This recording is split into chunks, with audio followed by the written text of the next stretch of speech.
नमस्कार, मनी गुरु देख रहे हैं यहाँ पर आपके साथ मैं हूँ स्मिता रिशाल।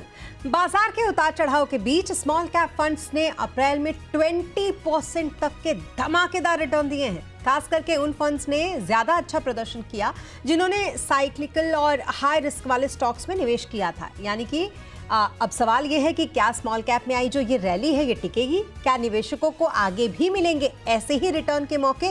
और क्या अभी निवेश करना सही रहेगा या थोड़ा इंतजार कर ले? जानेंगे इन सारे ही सवालों के जवाब आज के हमारे इस शो में हमारे साथ हैं आनंद राठी वेल्थ के डायरेक्टर ऋषिकेश पालवे, साथ ही कंप्लीट सर्कल वेल्थ के सीईओ क्षितिज महाजन भी इस वक्त हमारे साथ हैं। आप दोनों का बहुत स्वागत है हमारे साथ। और ऋषिकेश, घर के छोटे बच्चे ने तो कमाल कर दिया 20% का एक ही बार इतना बड़ा धमाका किया है स्मॉल कैप फंड ने, जो इस पूरी वॉलेटिलिटी में लगता था कि स्मॉल कैप फंड्स अच्छा नहीं कर रहे हैं, तो फिर उनमें इनफ्लो भी हमने उतना अच्छा आते हुए नहीं देखा। लेकिन फिर भी इनफ्लो तो आता रहा धीरे धीरे, लेकिन फंड्स ने बहुत अच्छा कहीं ना कहीं किया। कैसे देखते हैं आप इस बड़े रिटर्न वाले फैक्टर को जो स्मॉल कैप में हुआ है? स्मिता जी नमस्ते, क्षितिज जी नमस्ते और सारे दर्शकों को नमस्ते। हमने हाल फिलहाल देखा पिछले 3-4 महीनों में स्मॉल कैप ने काफ़ी अच्छे तरीके से रिकवरी की है और अच्छा खासा रिटर्न आया है। इसके प्रमुख 3 4 से 5 कारण हैं। सबसे पहला तो एक स्टेबिलिटी आई है, कंसिस्टेंसी आई है। पिछले जनवरी से लेके अप्रैल तक अगर हम नेट फ्लोज रोज के देखें तो करीबन 79 वर्किंग डेज थे। उन 79 वर्किंग डेज में से केवल 3 दिन ऐसे थे जहाँ पे निगेटिव नेट फ्लोज था। तो यहाँ पे कंसिस्टेंसी दिखाई देती है और उसके वजह से हमें ये पता चलता है कि स्मॉल कैप के प्रति एक कॉन्फिडेंस बढ़ता हुआ दिखता आ रहा है। दूसरी चीज ये दिखती आ रही है कि ग्रोथ जो है, सिर्फ पैसा आ नहीं रहा है, उसमें ग्रोथ भी, बढ़त भी होती दिखती हुई दिख रही है हमें। फरवरी के महीने में करीबन 3,800 करोड़ का इन्फ्लो आया था, मार्च में करीबन 6,300 का इन्फ्लो आया था और अप्रैल में करीबन 5,800 करोड़ का इन्फ्लो आया था। तो एक पॉजिटिव मोमेंटम और एक अच्छी खासी ग्रोथ दिखाई देती है। ये दूसरा मुद्दा हुआ। तीसरा मुद्दा यह है कि डीआईआईएस ने काफी सपोर्ट किया है।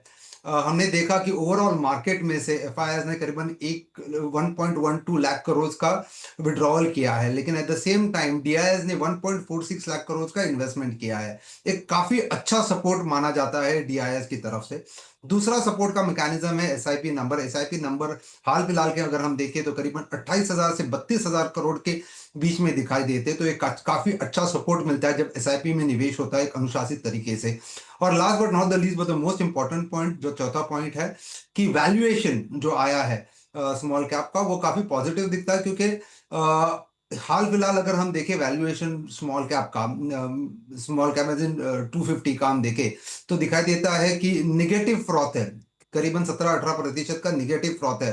तो एक काफी अच्छी अपॉर्चुनिटी होती है निवेशकों को निवेश करने के लिए। और दूसरी चीज अगर हम देखें अर्निंग्स, क्वार्टर फोर 25-26 के क्वार्टर फोर के अर्निंग्स देखे वाई वाई, तो वहां पे हमको करीबन 42% का ग्रोथ दिखाई देती है।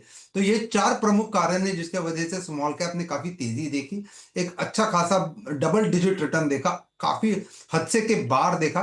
पर एक दीज आर द 4 रीजंस जिसके वजह से ये मोमेंटम आया है स्मॉल कैप में। तमाम चीज़ों को हमारे यहाँ पे थोड़ा थोड़ा छुआ। हम आगे भी आपसे पूरे डिटेल में इस चीज़ को समझेंगे, लेकिन हाँ, ये क्यों बड़ा है? ये इसलिए बड़ा है, ये जो 20% का रिटर्न हम अप्रैल के मंथ में देख रहे हैं, क्योंकि 2016 के बाद से ये 2026 में हमने एक इतना बड़ा उछाल देखा है स्मॉल कैप फंड्स का, वो भी इस तरीके के मार्केट में। क्षितिज, फंड्स आप देख लीजिए जो हम अभी दिखा भी रहे थे, बैंक ऑफ इंडिया का स्मॉल कैप हो गया, जेएम का स्मॉल कैप हो गया, सुंदरम स्मॉल कैप हो गया, ग्रो का small cap, Bajaj Finserv, Motilal Oswal, Franklin India, HSBC, ये तमाम वो हैं जो टॉप परफॉर्मर रहे हैं, जिसमें से बैंक ऑफ इंडिया का जो स्मॉल कैप रहा है वो 20.70 रिटर्न उसने दिया। आपके हिसाब से इस तरीके की एक मंथ के अंदर ग्रोथ की स्मॉल कैप में वजह क्या रही? स्मिता नमस्कार, विशेष भाई नमस्कार। आप देखिए, अगर आप लास्ट पीक देखते हैं स्मॉल कैप का, वो दिसंबर 2024 में था, जहाँ पे 21 22 23 24 वो 3-4 साल small cap mid cap in fact broader index के लिए भी बहुत अच्छे रहे। सो वहाँ से आप जब ये अप्रैल से शुरू में अगर आते हैं तो इंडेक्स ऑलमोस्ट 29% आपका गिरा हुआ था। अब in fact in the month of March only 10% का करेक्शन आया, बिकॉज ब्रॉडर मार्केट्स भी करेक्ट हुई ऑन द बैकग्राउंड ऑफ जो मिडल ईस्ट में हो रहा था। एंड वैल्यूएशन जो आपकी 10 ईयर एवरेज से स्मॉल कैप और मिड कैप दोनों की वो काफ़ी नीचे हो गई थी। सो अगर 10 year price to earning average आपका मान लीजिए 25 था, जो पहले स्मॉल कैप के लिए 33-34 हो गया था, वो अब 24 के आसपास आ गया था। ऑन 1 अप्रैल के आसपास की मैं बात करता हूँ। तो कहीं न कहीं बैकग्राउंड पे वैल्यूएशंस अट्रैक्टिव थी आपके पास, और आपके पास ऑलरेडी बैकलॉग था इन टर्म्स ऑफ जो आपने मार्च के मंथ में करेक्शन आई थी, एंड कंसिस्टेंट सिप का फ्लो था। दूसरा आईपीओस पे भी ना लोगों का जो पिछले साल का आईपीओ पे एक फीवर था। आप देखिए 65-70% आईपीओ अपने आईपीओ प्राइस से नीचे चल रहे हैं। तो वो भी कहीं न कहीं इस साल आईपीओस भी ज़्यादा नहीं है, एंड काफ़ी पैसा आईपीओस की जगह अब आप सेकेंडरी मार्केट में थ्रू म्यूचुअल फंड आना शुरू हुआ। तभी सिप के नंबर आपने हमेशा बढ़ते देखे। Now whenever you search for funds तो आपको दिखता है ये स्मॉल और मिड कैप कैटेगरी पिछले 5 साल में इर्रिस्पेक्टिव ऑफ पिछले 1.5 साल अच्छा नहीं रहा है, अच्छा कर रहा है। तो वो सबके बैकग्राउंड पे देयर इज़ हेवी परचेजिंग, जो बाइंग अगर आप बोल सकते हो वो स्मॉल कैप मिड कैप में आई। मोreओवर हेवी सेलिंग जो थी, जो ब्रॉडर मार्केट्स में एफआईआईज़ की, वो लार्ज कैप को लेके ज़्यादा होती है क्योंकि उनका इन्वेस्टमेंट भी ज़्यादा लार्ज कैप में होता है। सो एक वो कारण भी रहा। अभी भी अगर आप देखते हैं, अगर स्मॉल कैप को अपने पुराने हाई पे जाना है, तो उसके लिए अगर कोई चीज़ 30% करेक्ट हुई है, तो उसको 60% बढ़ना पड़ेगा वहाँ से। सो आई एम सेइंग उस करेक्शन के लिए काफ़ी ज़्यादा ऊपर जाना पड़ेगा, but eventually if you ask me, यहाँ से ये 3-4 कारण रहे हैं जिस कारण से small cap as a index में आपकी बाइंग आई है, फंड्स में बाइंग आई है, और थोड़ा बहुत रिकवरी हुई है what they have lost in March and over last 1.5 years. So यहाँ पे वैल्यूएशन वाइज़ भी थोड़ा बेटर हुआ था माहौल जब ये बाइंग आनी शुरू हुई। तो फंड्स में अक्रॉस एंड क्लाइंट्स का जो नया सिप का फ्लो है वो काफ़ी हद तक इस तरफ आया। तो आई थिंक ओवरऑल 5-6 ये 4-5 चीज़ें हैं, फैक्टर हैं। आई थिंक ऋषिकेश भाई ने भी ऐड किए हैं। सो इस कारण से अप्रैल मंथ में जब रिकवरी आई तो बाउंस बैक स्मॉल कैप में ज़्यादा आया।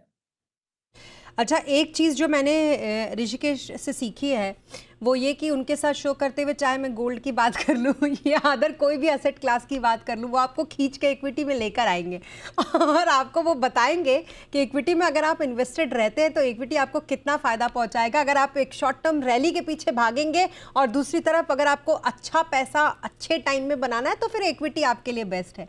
यहाँ भी वही हुआ है इस रैली में भी उन लोगों को फायदा हुआ जो लोग निकले नहीं, क्योंकि इस वॉलेटाइल मार्केट में हमने बहुत सारे लोगों को देखा जिन्होंने अपनी एसआईपी स्टॉप कर दी। उन्हें लगा कि क्यों ऐसे मार्केट में पैसा लगाना, लेकिन इन्वेस्टेड रहने वाले लोगों ने ज़्यादा पैसा बनाया। तो short term versus long term small cap का प्रदर्शन आप कैसा देखते आ रहे हैं ऋषिकेश? अ, बिल्कुल सही फरमाया आपने स्मिता जी कि अगर आप लॉन्ग टर्म इन्वेस्टर हो तो इक्विटी एक बहुत अच्छा जरिया है रिटर्न बनाने का। मैंने कहता हूँ कि एक मल्टी बैगर बनता ही बनता है, पर एक 14-15% का रिटर्न अगर आपका लक्ष्य है तो वो प्राप्त करने के लिए एक बहुत ही अच्छा माध्यम है इक्विटी। हैविंग सेड दैट, ये इसके बारे में अगर हम बात करें, स्मॉल कैप के बारे में हम अगर बात करें, तो स्पेसिफिकली एक थियोरी है जिसके बारे में क्षिति जी ने भी कहा कि मीन रिवर्जन थियोरी जिसे हम कहते हैं।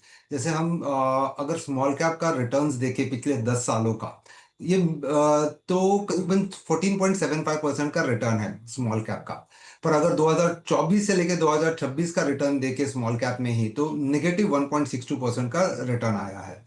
तो इसका मतलब ये है कि अभी जो पॉजिटिव रिटर्न्स दिखाई देंगे, it will take us towards the average of 14.75, क्योंकि लीनियरली इक्विटी कभी रिटर्न देता नहीं है। एक मीन रिवर्जन थ्योरी हमेशा होती है, वो हमेशा वो एवरेज की तरफ झुकाव लाता है। अब एवरेज की तरफ झुकाव लाने के लिए 17-18% का रिटर्न आना बहुत जरूरी है, और यही हमको देखने को मिल रहा है अभी मार्च अप्रैल के महीने में कि स्मॉल कैप काफी अच्छी तरह से बाउंस बैक हुआ है।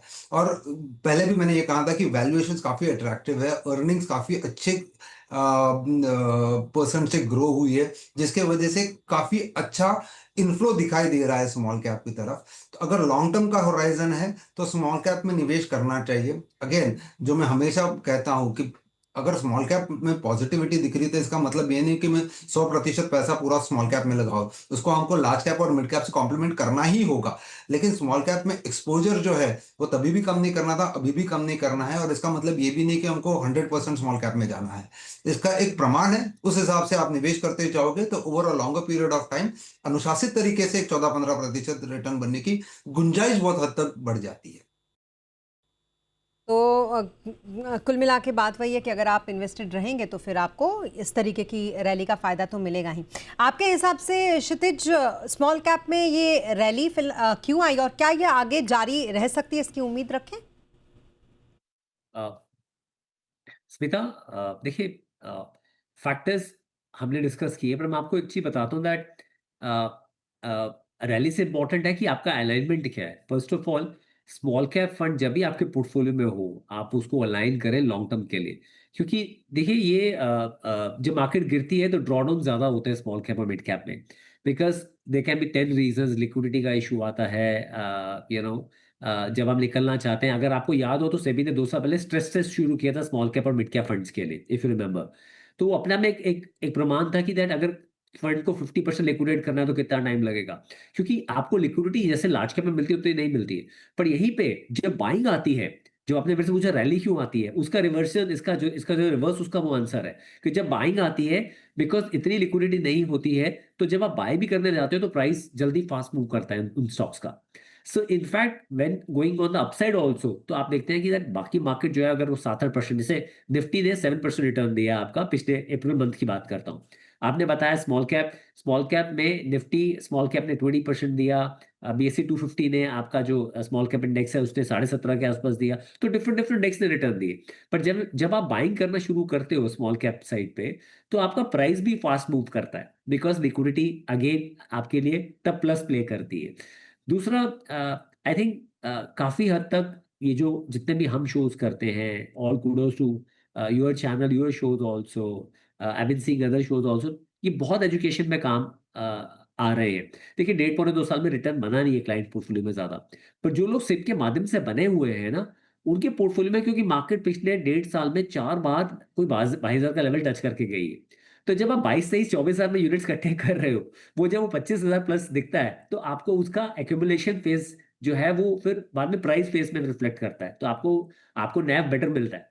सो आई थिंक एक इसका भी बेनिफिट है कि काफी लोग जागरूक हैं। उनको समझ आ रहा है कि दैट सेकेंडरी मार्केट में अगर इन्वेस्ट करना ही है तो एक फंड रूट एक बेटर रूट है जिसके थ्रू इन्वेस्ट किया जाए। डोमेस्टिक इंस्टीट्यूशंस की काफी बाइंग आई है, क्योंकि काफी जो लोग हैं इस लेवल का वेट कर रहे थे।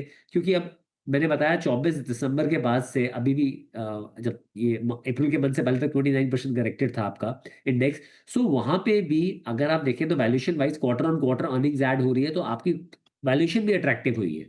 सो सारी चीजों का प्ले इतना पॉजिटिव रहा है कि इसकी तरफ पैसा आया है। अगर आप मेरे से पूछते हैं ये रैली जारी रहेगी नहीं रहेगी, तो मैं ये बता सकता हूँ कि दैट स्मॉल कैप के पास हमेशा कैपेबिलिटी है कि वो एक लार्ज कैप फंड से 1.5 से 2%, 150 टू 200 बिप्स एक्स्ट्रा आपको रिटर्न दे। बट उसके लिए आपको समय देना पड़ेगा। किसी भी स्मॉल कैप फंड में एलोकेशन अगर आपको करनी है, कम से कम 7+ होराइजन, 7 ईयर प्लस होराइजन वाले टाइम के हिसाब से आप एलोकेशन करें, ताकि अगर ऐसे एक दो ड्रॉडाउन्स भी आए, तो जब आपका होराइजन वो पूरा हो रहा है, जब वो गोल पूरा हो रहा है, तब आपको इतना इम्पैक्ट नहीं आए। तो आई थिंक पॉसिबल है, पास में हमने देखा है। ऋषिकेश भाई ने भी बताया, इंडेक्स का अपना रिटर्न 14-14.5% है निफ्टी स्मॉल कैप का। तो वन कैन एक्सपेक्ट कि जो मैनेज पोर्टफोलियोज हैं वो उससे बेटर कर सकते हैं। बिल्कुल। अब ऋषिकेश, मैं आपको 2 एग्जाम्पल्स देती हूँ, आप मुझे अपने अनुभव से बताइएगा स्मॉल कैप की ये रैली टिकेगी या नहीं टिकेगी। पहला बुल मार्केट में, दूसरा बेयर मार्केट में। आपके हिसाब से क्या लगता है अगर दोनों तरीके के मार्केट रहे तो? और बुल मार्केट हो या बेयर मार्केट हो, देखो इम्पैक्ट जो होता है ना वो स्मॉल कैप में तो थोड़ा ज़्यादा होता है, क्योंकि फ्री फ्लोट जो होता है उसके वजह से ये प्ले आउट होता है। फ्री फ्लोट के बारे में मैं थोड़ा विस्तार में बोलना चाहूँगा। फ्री फ्लोट का मतलब ये है कि आउटस्टैंडिंग शेयर्स कितने हैं जो मार्केट में ट्रेड होते हैं। अभी समझो एक 10,000 करोड़ की कंपनी और दूसरी कंपनी 10 लाख करोड़ की है, सिर्फ 11 लाख करोड़ की एचडीएफसी पकड़ लेते हैं। अगर 10,000 करोड़ की कंपनी में किसी ने 1 करोड़ का माल बेचा, मतलब स्टॉक बेचा या खरीदा, तो उसमें जो प्राइस मूवमेंट होता है वो 5 से 10% का हो सकता है। अगर 1 करोड़ का स्टॉक अगर आप एचडीएफसी में बेचते हो या खरीदते हो, तो उसमें इतना इम्पैक्ट नहीं आता, क्योंकि उसका वॉल्यूम ही इतना ज्यादा है, उसका सॉरी वॉल्यूम नहीं, लेकिन उसका साइज ही इतना ज्यादा है, मार्केट कैपिटलाइजेशन। तो उसके स्टॉक प्राइस में इतना अंतर नहीं आएगा। तो ये फर्क होता है एक छोटी कंपनी और बड़ी कंपनी में। दूसरा चीज ये होता है कि स्मॉल कैप जब मार्केट खराब चलती है तो उनकी वैल्यूएशंस प्रॉफिटेबिलिटी पे भी इम्पैक्ट आता है। लेकिन जब मार्केट बहुत अच्छा चलता है तो उनका वो जो बेस इफेक्ट के कारण के वजह से उनकी ग्रोथ नंबर्स भी काफी अच्छे दिखते हैं। तो ये काफी सारी चीजें हैं बुल मार्केट और बेयर मार्केट दोनों में ही। प्ले आउट होती है। बुल मार्केट में स्मॉल कैप थोड़ा ज़्यादा टूटता है और बुल मार्केट में थोड़ा तेज़ी से भागता है। जैसे स्थिति जी ने भी कहा कि अगर आप सही तरीके से एलोकेट करो एक मैनेज पोर्टफोलियो के द्वारा, तो एक अच्छा खासा अल्फा, एक अच्छा खासा रिटर्न आने की गुंजाइश बहुत ज़्यादा बढ़ जाती है। बिल्कुल। और जहाँ तक बात है जी बिज़नेस की, तो जी बिज़नेस ने भी लगातार आपको ये बोला है कि स्मॉल कैप फंड्स आगे कमाल करेंगे। ये हमने अपने कई शोज़ में, स्पेशली हमारे मैनेजिंग एडिटर अनिल सिंघवी ने कई शोज़ में आपको ये बार बार याद दिलाया है कि स्मॉल कैप में अगर आप इन्वेस्टेड हैं तो रहिए, और अगर नहीं है तो स्मॉल कैप अपने पोर्टफोलियो में ऐड करिए, क्योंकि आगे ये बड़ा कमाल करेंगे। और ये कमाल तो इतनी जल्दी ही हो गया। एक यहाँ पर रुकेंगे एक छोटे से ब्रेक के लिए। ब्रेक के बाद जानेंगे कि अगर आपके पोर्टफोलियो में स्मॉल कैप नहीं है तो अभी निवेश करने की क्या होगी स्ट्रैटेजी। रुकेंगे इस ब्रेक के लिए।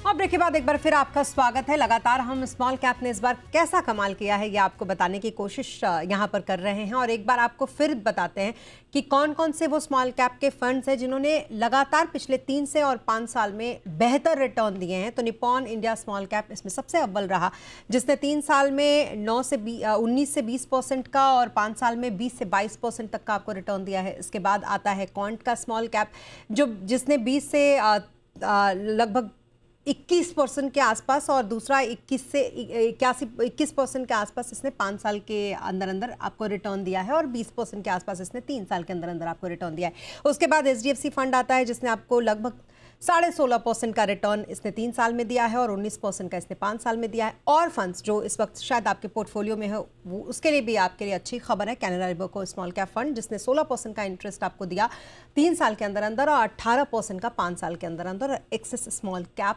ये सब वो फंड्स हैं जो हमेशा अच्छा प्रदर्शन करते आए हैं और बड़ा कंसिस्टेंट ये रहे हैं अपने रिटर्न के मामले में।